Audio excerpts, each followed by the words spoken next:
is Aries the producer. Young Aries in the cut. I'm a producer, composer, engineer. Just do a lot of music. Got a couple placements. You know what I'm saying? Just trying to work and spread the brand. 2020.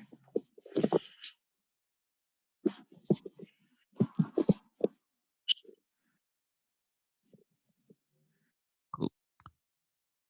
All right, cool, man. For sure.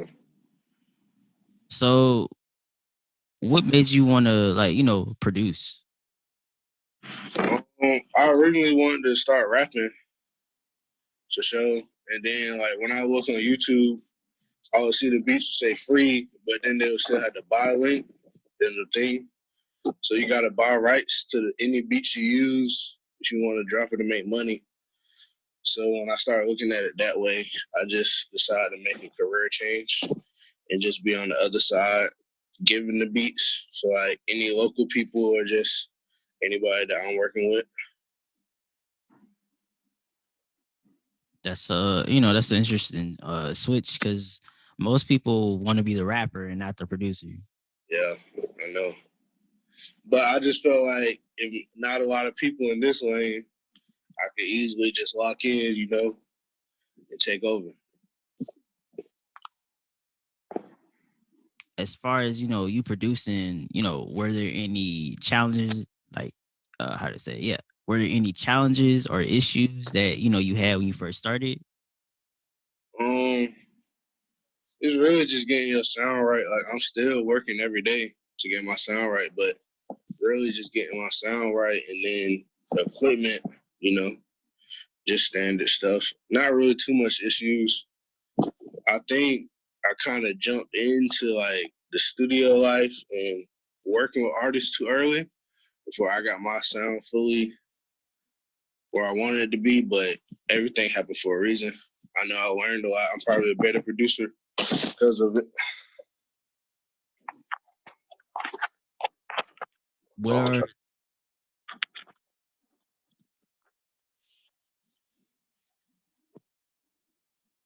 what are some of the things you've learned, like over the course of time? I really just learned about putting stuff together, always having it in key, working with artists. I learned can't always rush the process. And most importantly, like when you're doing music, it's really just all about vibes. Even though things cost money and you got to pay for studio time, beats, videos, whatever, always just try to make sure it's positive energy and just doing good, around good people, just same people, the same vibe that you got from your highest moment, just try to recreate that, and that's how the best music come out. What is your advice to artists on picking beats? Um, just try to be open minded, but at the same time, don't waver because even if the producer your homeboy, like always, you gonna know when it's the one. So try to keep that feeling, but also try to keep an open mind because a lot of people like to do trap rap and street rap, but that can only go so far. So just try to keep an open mind and just evolve your sound. That's my biggest advice. And it's crazy. A lot of artists, they don't evolve their sound, like you say. Like some people stay at that constant like one particular sound, and then after a while it gets boring, and then you want to move on to something else.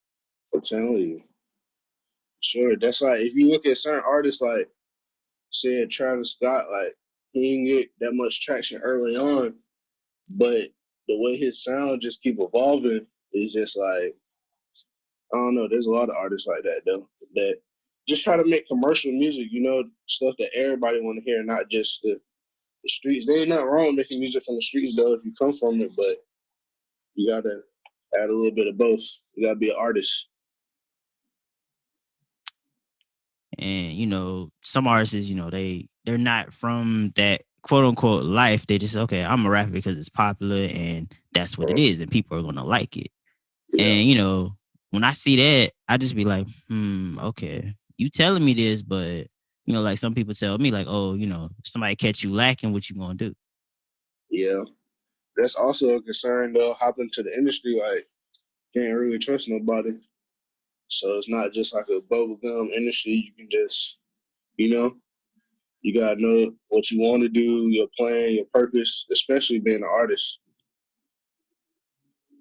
How does that look from the producer's perspective? Because I watch a lot of things on producers and kind of the struggles they go through with, beats, trying to, license them out, making sure artists are actually willing to actually work with you in terms of like, maybe pricing out those beats, like say, put them on a payment plan or something like that, Uh-huh. or actually sitting down and explaining to them, okay, this is how this process is going to work.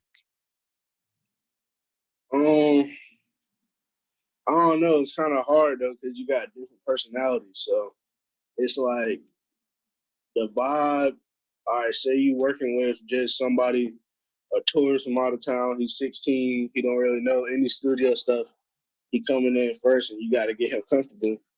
The process of getting him comfortable as like a 16-year-old kid who wants to do music that don't know anything, and the process of getting a street dude that don't really know much about music is completely different because it's like it's easy to make the kid comfortable. It's easy to talk to him and stuff like that. But as far as like a street dude, you might not be able to really reach him that much unless you got a connection. Like it might take a minute, you know what I'm saying? Because they don't even trust you for real. They don't really trust nothing. So then that's a long process. Then you gotta get into the process of actually getting them where they need to be. So it's a very complicated process. But this is just about communication, really. Communication as best as you can, but don't try to over critique or try to step in before their idea is finished.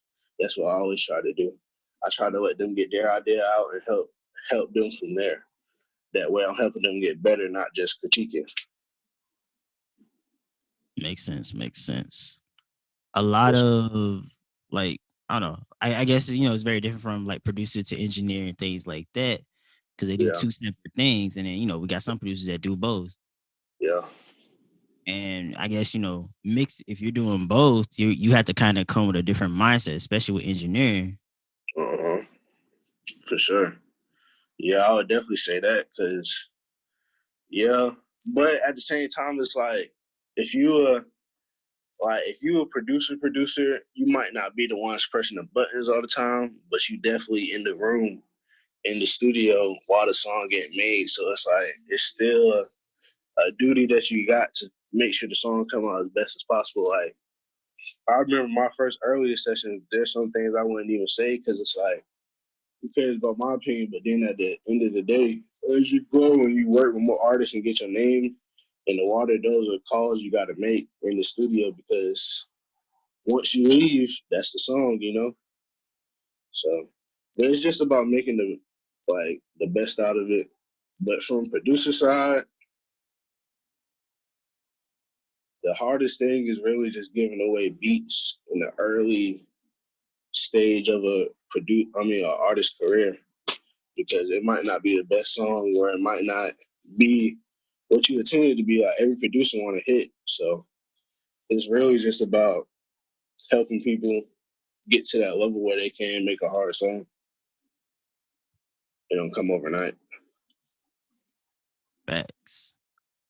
Yeah, A lot of producers starting off, they just it starts off as a hobby, and then they say, okay, well, maybe yeah, I got something, and then uh, say, because some people don't realize like people make beats, and then because most people don't put it out there. Sometimes people like, oh, it's just something I'm doing for fun, and then after a while, they say, oh, bro, you make beats, send me something, I want to hear something, and uh, after that first like time, you be like, oh, well, maybe I should actually try giving this yeah, like more of a business tip and say, okay, I'm actually start looking into more of this yeah, because I know the business side of producing is a whole lot. You got the split sheets if you're doing all yeah, that.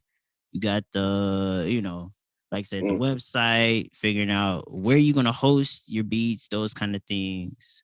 all that's got to be, taken into account for. Yeah.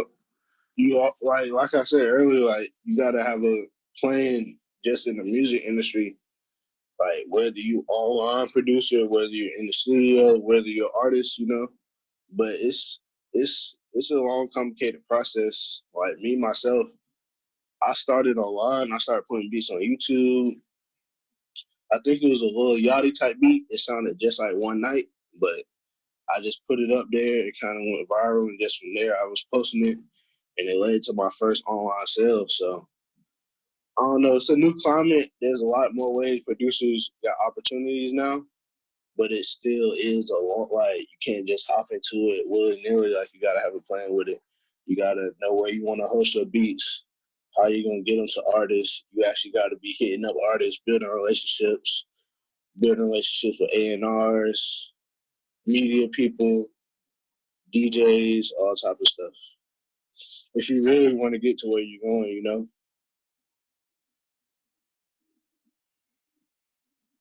And it's what I've noticed is it's like a communication kind of situation where there are some artists that can communicate with you very well and they know exactly what they want, and then others are just like shy and kind of new, not really new, they're just not sure what to say or how to go about it.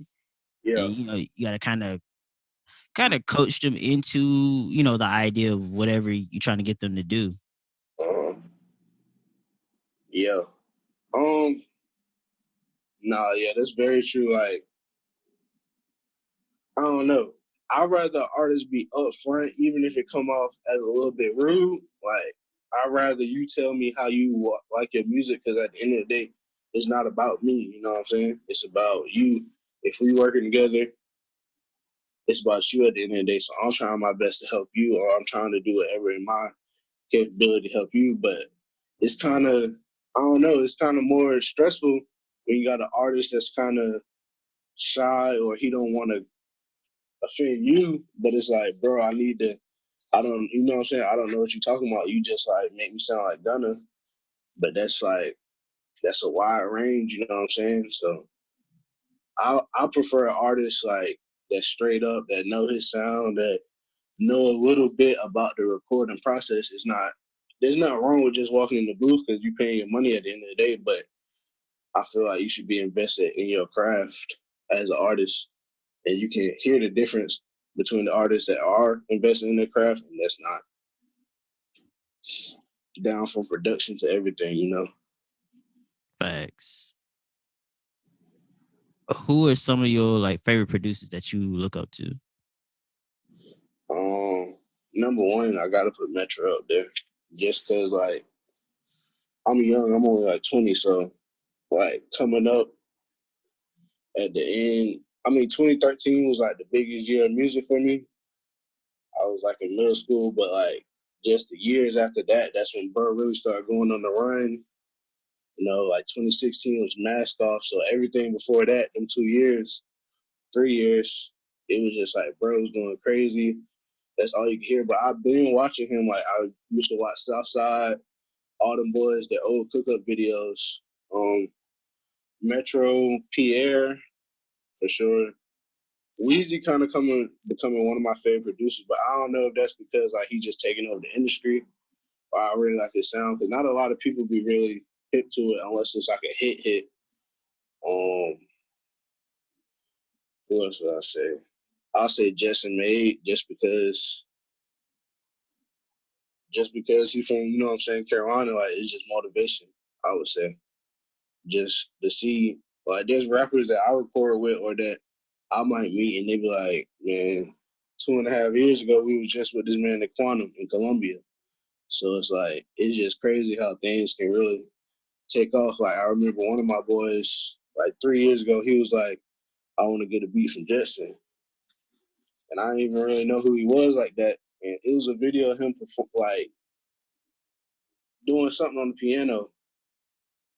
I forgot what song it is, but it's just crazy from there. I think bro had like 6K followers for real. Like it's just crazy from there to now. So it just shows you that anything possible though. Don't give up. I would say those top four. producers for sure. Facts. That's good, man. So, You got the people that you look up to, and you aspire to be like them. yeah. Because I know some artists, they be like, oh, I only listen to myself, or Yeah. oh, I only listen to my beats. I'd be like, okay, you sure that's a good thing? I mean, I understand, but Yeah. where are you drawing this inspiration from if you're drawing it from yourself? Yeah, I feel that. I don't know. I feel like some people I ain't gonna say, well, I'll listen to these people, but I could get, well, if an artist really working or if a producer really working, you probably are listening to yourself like majority of the time. But I hate when people try to act like they don't got nothing on their playlist. You know what I'm saying? Like, no, that's not. You're not keeping it real. All right. You got to show love to the people that's putting the culture down right now, because that's why you do it for. That's why anybody do it to, you know what I'm saying, get their feet in. Have you ever had to like kick somebody out the studio? Um, I mean, yeah, like the time shit, like people they come to the studio and they either try to do one or two things. These are bad situations though. I ain't gonna like good situations is straight, but bad situations is either people trying to get a small amount of time but record a lot of songs, and then they get to the end and don't realize that they're not getting the song mixed because they recorded for their whole time. And it's a separate feeder, you know what I'm saying, to mix it, or you got to get more time. But they don't realize it, and then it's just like, can you fix this? All right, if you're not gonna mix it, can you just fix this? But I got another session, so I got to keep them out. Or it's like we have a whole good session, and then when it's time to end the session, and when I'm telling them, it's, oh, bro, let's take pictures. It's all love. Let me get your number. Blah blah blah. Which is regular networking, but sometimes like when you book back to back to back, you can't really, you know what I'm saying? You don't really got time for it. That's All why I right. got big cards though, but I don't know. Some people be taking that as kind of like rude, but I'll be trying to be the most efficient, give you my contacts. That way you can hit me up and I can get back to you, you know what I'm saying, when I free up. Most definitely. But I don't really got no crazy stories, not yet. I really be more chill and humble, low key. I'm a real quiet guy, so I don't really get in too many arguments with niggas. So,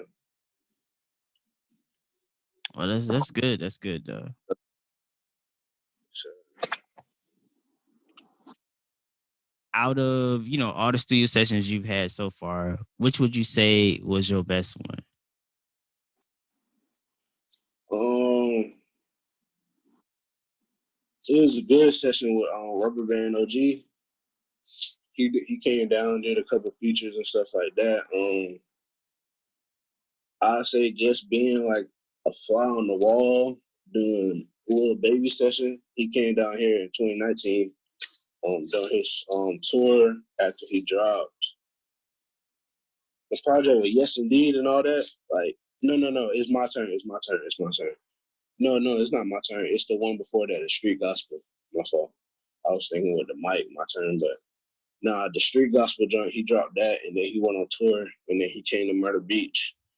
So I was just like in that session, just low key. I didn't really bother him too much because he had a bunch of like heavy hitting producers that he was working on and stuff like that.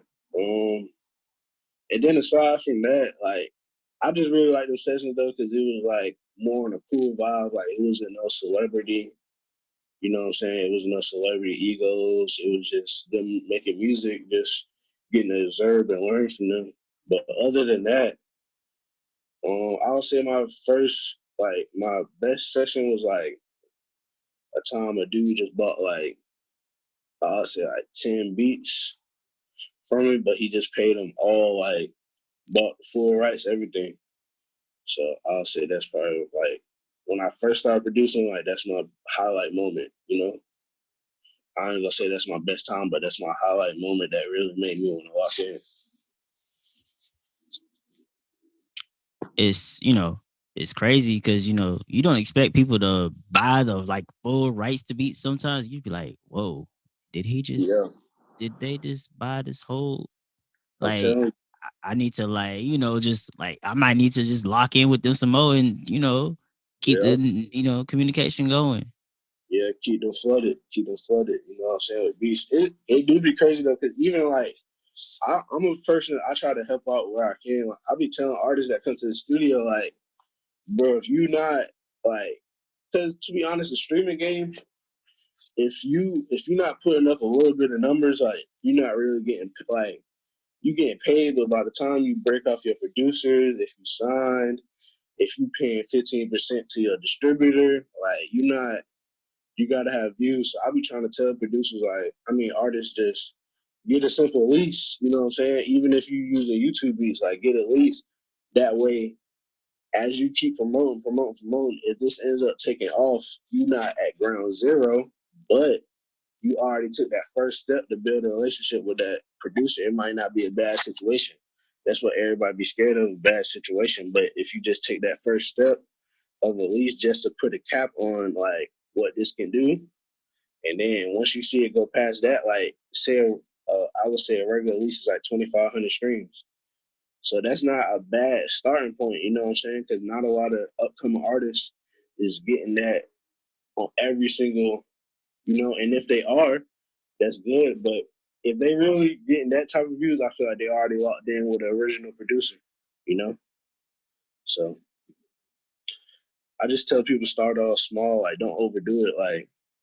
But if you're doing like an album or something, or if you know what you want to do and you know you about to put a campaign behind your music, then go ahead and get the full beat. Because at the end of the day, you don't owe the producer anything but publishing. The rest is yours. So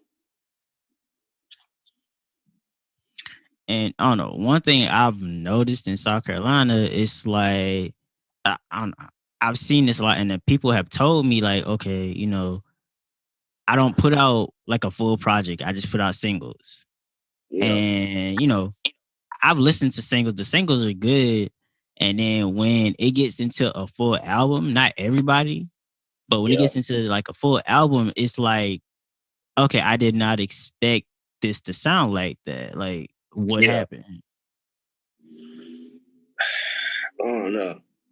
I would say I don't know. I feel like with South Carolina, it's a bunch of like it's not really. It's a bunch of rush work. Like everybody see that the eyes kind of getting on us. You know what I'm saying? It's kind of like I don't know. It's really the rest of the world too, but it's just some people just do it for a gimmick, or it's like let me do it fast. If you working on an album, you should be taking your time. You should be maybe take a trip, get some inspiration, or just do something different to get some inspiration. And take your time with it. Put some songs together, create some songs from scratch that complement the other songs. Might get a couple of features, and then some people just go in the studio, get 2 hours, record a single for about a couple of weeks, and then just put them all together. And then some people just drop a couple songs, they do really well, then they drop some more songs, and then when they drop their project, they just put all the old songs on it with a couple new songs. So I don't know. I really just think people down here is quantity looking to kind of get rich fast. I would say people want to get rich fast. To keep it blunt. And like, I was just having a conversation the other day. This is about like social media and all that. But I was saying like, it's it's not a quick process. You're going to have to, slow down. You're going to have patience because it's not going to work the way you think it does. And especially, with social media, you got to learn how to utilize it the best way possible, whether it's, putting up stories, putting up, music, promo, maybe images or things that involve music but kind of are outside of music that show people, you're more than, what you are, within music. Cause the music Uh, can speak for itself. The music can be good, but you still got to have the eyes and everything else to begin with. Mm-hmm. Yeah, that's definitely for sure. I agree with that 100%. It's just I don't know. It's a it's a long process for anything that you do. Like even if you're a club promoter, like you first open up your club or if you first link up with a club, your first event not gonna be, you know what I'm saying? Like you gotta build that up. If you're an artist, you gotta build that up. I don't know. I feel like I don't know. Something surprised me the other day. I had a session with an artist that won my contest I recently did. I did a Halloween contest, had people freestyle my beat, whatever. And then I picked the winner to get some free studio time. And then at the end of the session, he was like, I'm gonna come back, but I'm gonna come see you in January. And it's like most rappers I be in a session with, whether I'm making the beat for them or if I'm recording them, they always like, I'm gonna come back ASAP, like soon as possible. And I feel like it comes from a sense of like, I won't say false hope, but kind of like if I just keep doing this, I'm gonna blow, which is true. Like if you keep going in the studio, you're gonna get to a point where you're gonna blow, but people don't realize this is 10,000 hours that you got put in, or it's more than just a studio, you know. And people always say, "I'm gonna hit you up ASAP. I'm gonna come back ASAP." But it's like maybe if you just took a step back, slow it down, and gather some material, your sessions would be way more meaningful. Like I just can't imagine like a J. Cole session. Like them boys don't. Them boys probably rent the whole studio for a week, you know, and just write. It's not really no rush. It's not because your work reflects yourself. Like I can make a beat pretty fast, but at the end of the day, once I make a beat, I don't sit there and mix it in the same mind frame just because like I don't know. You just gotta take your time with it for real. It's just if I mix it in the same mind frame, it's just gonna be rushed. You know, it's not gonna be the best of its ability. It needs to be tuned up. So you gotta separate your ears from that moment. Like you said earlier, a producer and an engineer is two different things. So I'm glad I got both, but at the same time, like people just need to take a step back and really hone in on their craft. And you can do it from the crib, you know? Right. The at-home producers, the ones that winning. Yeah. And they following, the industry producers are following our trends, as they say. Uh-huh. Hell yeah. They creating the trends too a little bit. I swear, the half of the music I do nowadays just for the beats. Hmm. Shit, great. What? Hmm. Trying to think. What would you say to like a beginning producer? What should they know right off the bat? Hmm. All the bat, just know what would I say? What's the best? Like, if I had one thing to say, or just like my advice to them, Your advice to them. I would just say like, stay down, be humble, work on your sound every day. If you got the time, you know, working on your sound every day, and then once you feel like you got your sound right, start your plan. Like whether you want to, I don't know. I just feel like I love how my career is going, but I feel like I didn't put a solid plan down at first. Like I started on the internet making a bunch of sales and stuff like that. Then I just transitioned to the studio, but I still was an engineering at the time. But I transitioned to the studio. I feel like once I met the studio, I got too absorbed and not sticking to the plan I already set up for myself. You know, so and now I'm kind of more full circle with everything, but it's really just once you get your sound right, stick to your plan, and you'll be fine from there, you know. And then other than that, I would say producers nowadays got to realize, like, yeah, you still like I said earlier, it's not about you, but you are an important person in that room. You know what I'm saying? regardless. Even if you're not the engineer, you're not the one at the computer. If you just pulled up and you just emailed a beat, or you got beats in your hard drive, you're not even cooking them up. You're still an important person in that room, you know? So that's my biggest advice I would give somebody. If somebody had that, to give that to me, you know? Word. Where can we So, find you on social media? um, mostly everything at Ariesinthecut. That's my handle, but my official name is Aries the Producer. I'm on Facebook, Twitter, ariestheproducer.com. You can find all my social media there. I'm on SoundCloud, all streaming music platforms, Aries the Producer, and then all my social handles are Ariesinthecut, like my Instagram, Twitter, Facebook, stuff like that. How do you navigate social media as a producer? Because some producers find it hard to actually use social media to get their beats out there. It's very hard because it's like you don't want to make your Instagram a second YouTube page, but at the same time, it's like these artists, like you can't just hit up like unless you got some content. Like, I try to take pictures. I try to post my like cover artists, people I work with. But at the end of the day, like unless you got some crazy content, once you hitting up these artists, they not unless you got a system where you can email beats pretty fast, like the same day.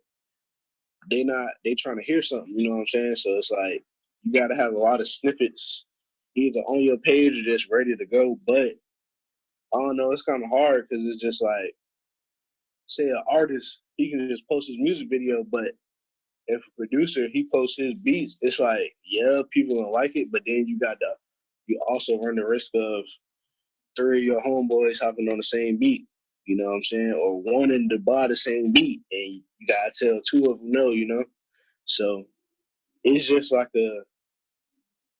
it's a mystery to what to do, you know? But I try to really take a little bit more of a creative route. I try to take pictures, any cover art, any visuals I'm working on, just to let people stay updated. But I'm not really too big on posting beats, except YouTube or like my website, just because I want to be able to see everything, you know? I don't want to be scattered everywhere. And then when I say if a label or artist looking on my page, that's a big thing you got to think about too as a producer. Like, these people really looking at your page like that you wouldn't even think. And when those people look at your page, is it going to be same thing, black snippets, or is it going to be something that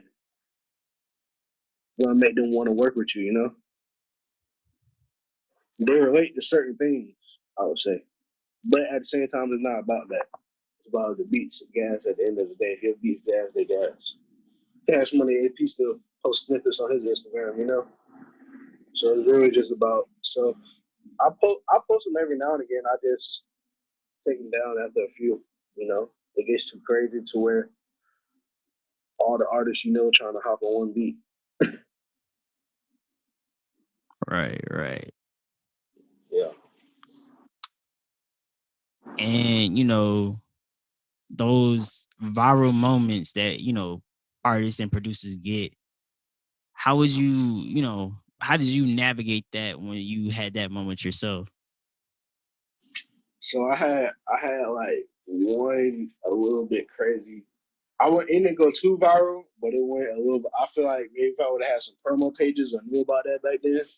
So we had this project where we basically had to show what we wanted to do, you know, and instead of trying to pick some random topic or because it's a creative project, like we had free reign to do whatever we want to do, but we just had to have a demonstration. So I just plugged up my computer, had the HDMI, brought an HDMI cord to school, connected it to the teacher's projector, and really just broke down one of my beats. I just broke down one of my beats. My friends started dancing, recording to it, you know, put me on their snap. I was on probably like a bunch of people's snap that day, posted on Instagram. I think it got like, I want to say either 10 or like 15K views just on my page, you know, with no promotion, no anything, you know. So I don't know. It was a good moment though, but it's very like being a producer, you gotta think of more creative ways to kind of like if artists, you know what I'm saying, if artists kind of struggling having a viral moment as a producer, you definitely gotta come up with something creative. And I feel like that was something I did, not even knowing what I was really doing at the time. I just really just wanted 100, and I was in the studio every night. So I was like, I don't really got time to plot out this elaborate project. I'm just about to do what I really want to do, you know? So it's hard navigating those moments, though, because you don't expect it, you know, at all. Right. And when you do or don't expect it, you be like, okay, what's next? Yeah. Yeah. And then I had another viral moment. I posted the race, Take Care of the Race. I posted an instrumental. Right now, it's at 250,000 views on my YouTube channel right now. It's still counting, like, and it's kind of like I didn't really want to sell my like I ain't gonna say sell my soul like legitly, but I didn't want to sell my YouTube out and just start posting remakes just because the views. Because at the end of the day, it's not my work. Like somebody else can claim that money. But it's like it was a viral moment that was very tempting to, you know what I'm saying, just do anything for the views. But sometimes you just can't. You can't sell out for the views. You just gotta think of new, innovative ways to attract people and promote yourself. Most definitely. Mm-hmm. Again, I want you to just tell the people who you are. Yes, sir. Aries, the producer. Ariesinthecut, man. If you heard my tag before, but I made it pretty. You know what I'm saying? I made a couple songs. I made one for Gucci, Gunplay, Kid. Got a song with Rico Barrino. Signed to T.I., Fantasia's little brother. Bankroll Freddie. Got some stuff coming with Rubber Band OG soon. Bunch of people, bunch of blue checks, you know what I'm saying? Just working, trying to get out here. I work with people all over from all the way to Finland, Cali, to South Carolina. Just really just trying to work online, in the studio, just trying to work all the time. So if anybody need any beats, mixing, distribution, you know what I'm saying? Just holler at me. Ariesinthecut, IG, Twitter, Aries producer everywhere else.